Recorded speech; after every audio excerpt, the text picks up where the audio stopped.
বৈশাখ এলো, তুমি এলে না। পহেলা বৈশাখের সকালটা আজও ঠিক আগের মতোই।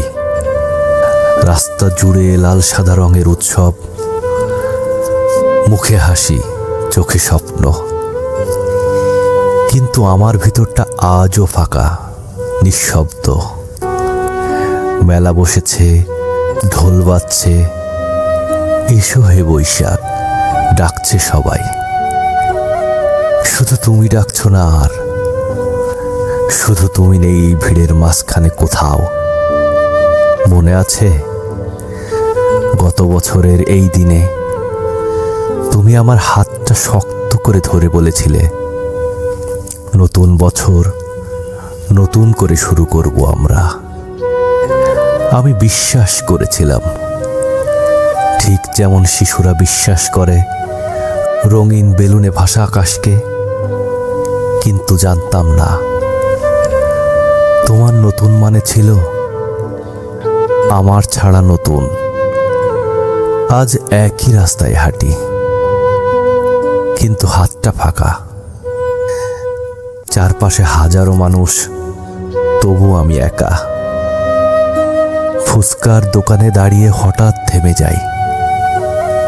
তুমি ঝাল বেশি খেতে পারতে না, আমি হাসতাম, তুমি রাগ করতে। আজ সেই হাসিটাও হারিয়ে গেছে ভিড়ের শব্দে।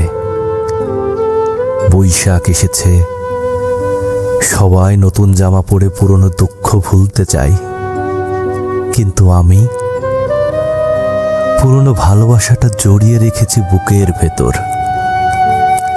তুমি কি আজও লাল শাড়ি পরেছ? কারো সাথে হেসে উঠছ?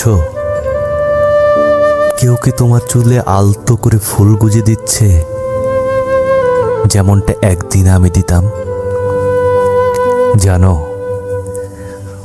বৈশাখ মানেই আমার কাছে এখন আর উৎসব না, এটা একটা স্মৃতি, যেখানে তুমি আছো কিন্তু আমার না।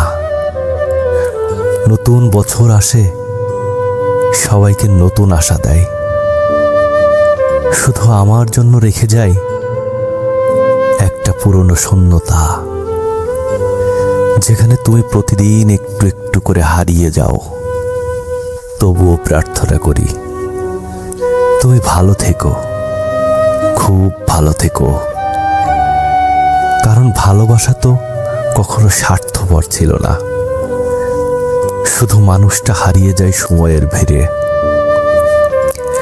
বৈশাখ এলো আবার, সবাই নতুন গল্প লিখছে, আর আমি তোমার নামটাই বারবার লিখে কেটে দিচ্ছি।